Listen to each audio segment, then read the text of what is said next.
Nakon 12 godina rada u vrlo skučenim i gotovo nemogućim uslovima u prostorijama Doma kulture u Gračanici, Radio Gračanica se konačno nalazi na pravom mestu, u adekvatnim prostorijama koje omogućuju mnogo brži i efikasniji rad.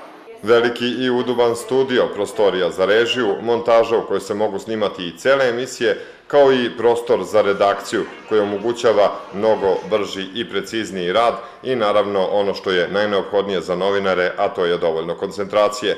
Zahvaljujući ovim prostorijama mi možemo da razmišljamo u neku doglednu budućnost da napravimo i televizijsku produkciju, a ako Bog da za koju godinu i televiziju.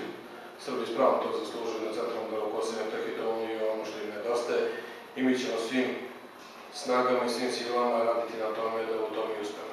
Da bi jedna radio stanica realizovala kvalitetne priloge, neophodna je i zvučna izolacija. Sada je i taj problem rešen u novim prostorijama.